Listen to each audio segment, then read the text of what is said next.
Utah at Florida. This was a close runner-up for the Every Given Saturday tour destination. It's not a runaway for Arkansas. We almost went to Florida. We will see Florida at some point this year, and maybe even Utah. The outcome of this game will have a lot to say about that. This is a Saturday, 7 o'clock Eastern Time kickoff on ESPN. My advice to anyone trying to adequately prepare themselves for this one is forget the last thing you saw from these teams last year. The last thing you saw from Utah was Ohio State running track meets on them up and down the field in the Rose Bowl. They had running backs playing in the secondary. So forget that. That's not going to be the case at all Saturday night. You also saw Florida totally and completely mailing a season in. At one point, Samford hung half 100 on them. So forget about last year. Billy Napier's in town. You've got health again at Utah. Nothing about what you saw at the end of last year will have any impact on this game. I'm focused on a couple of areas here. The first one, I think both teams may end up playing this thing pretty similar. For Florida, I asked myself, what is Billy Napier ready to do? And what I think he's not ready to do is ask Anthony Richardson to throw the ball a whole lot, and that may not be their MO throughout the entirety of this season. But last year, I think it was Saturday Down South that I saw put out the stat that Richardson only hit double-digit passes, I think it was 3 times.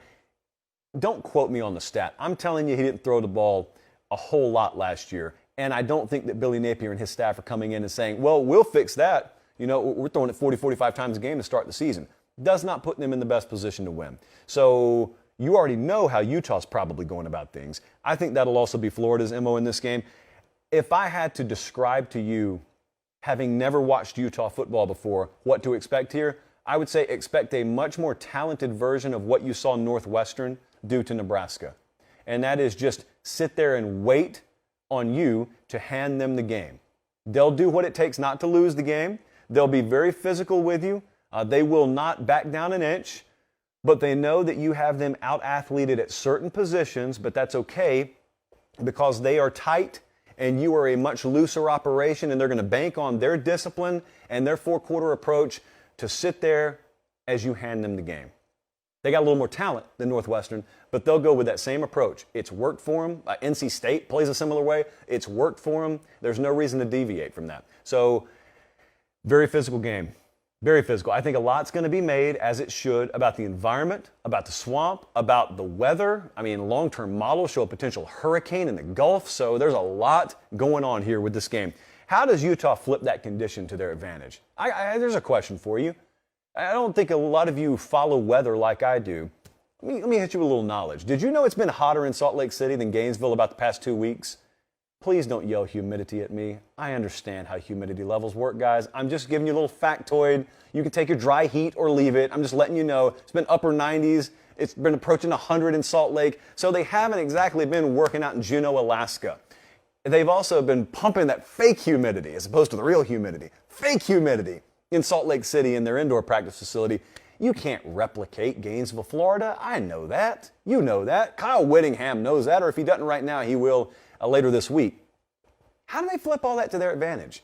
You know, if you were to tell me that one team's going to run 47 plays in the first half and the other one's going to run 23, I don't really care where you ran your fall camp anymore. The team that ran 47 plays in the first half has the advantage the rest of the game. Well, what if it's Utah? That's my question. What if Utah all of a sudden starts moving the chains? What if we find out that Florida defense has not come the 10 miles that we hope it has over the span of a few months, and they are a little more susceptible up front, and they haven't earned the right to rush the passer on third down because they can't stop Utah on early downs?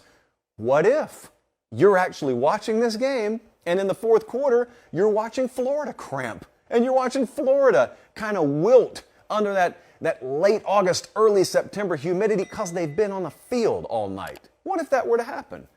There is a path where Utah actually takes all those conditions that you've tried to intimidate them with over the past 5 or 6 months, and they say, actually, we'll take that. Thank you. We'll turn it right around on you. I would be very leery of that. But I would also ask, how should I put this? How effective will Anthony Richardson be? When we've talked about Richardson on this show, I haven't gone with the Cam Newton comparison because that would be dumb, because Cam Newton's generational. But what I have done philosophically is I think that staff at Florida knows they have a quarterback there that kind of like that Auburn team did with Newton. to where they can look at him and say, we can actually ask that guy to just go win us a game. Not just in one facet. We could ask him to go win us a game, and I think that's going to happen multiple times this year. When they're in one possession type games, when they're in bounce of ball type games, 15 can just go win it for you. I think there are going to be a couple of times this year where you're watching the highlight after the game, and the only explanation is they got 15 and the other team doesn't. Could very well happen Saturday night. So, I mean, it's the most obvious card in the room, but the Anthony Richardson card is one that you really, really have to watch. So the key in this thing, because of the two factors that I'm paying attention to, is first down success rate. For Florida, it keeps you on the field. For Utah, it keeps you on the field. It moves the chains. We all know that. But it is critical, I mean beyond critical for Utah, to avoid obvious passing downs here, because the swamp is a very, very real thing. We watched Bama go in there last year and struggle mightily in that environment. It's early season. Everyone's hopes are in front of them. I mean, it's week 1, so they'll be fully lathered up. It's a night game. Utah's not played anywhere like that. The closest they would have come maybe is Oregon. This is a different level than Oregon. Just putting it out there. So none of those guys will have ever played in an environment like this.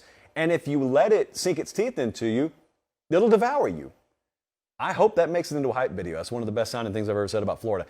It will devour you, though. So if it's 3rd and 7, an inordinate amount of the time for Cam Rising, I don't think things are going to end well for Utah, which leads to the follow-up question. If Utah is able to play their brand of ball, the kind of game, for instance, that they were able to play against Oregon twice last year, what are the athletes that Florida has? What kind of answer do they have? Let's take a look at what the capsule, let's take a look at what the model thinks about this game. The line on this one has moved across 0, actually, in the past few months. So right now, Caesars has Utah minus 2.5. The line came and met our model. The model's been on Utah minus 2 for quite a while. And kind of flipped a couple of times today on this one. Don't have a strong lean on it either way. I ended up going with the model only because I think the physicality and experience edges that I think Utah will have Saturday will end up deciding that game. It's like 51-49. It's coin flip for me. So my pick is Utah to win, and the line's short enough where I'll pick Utah to cover. I will say this, though.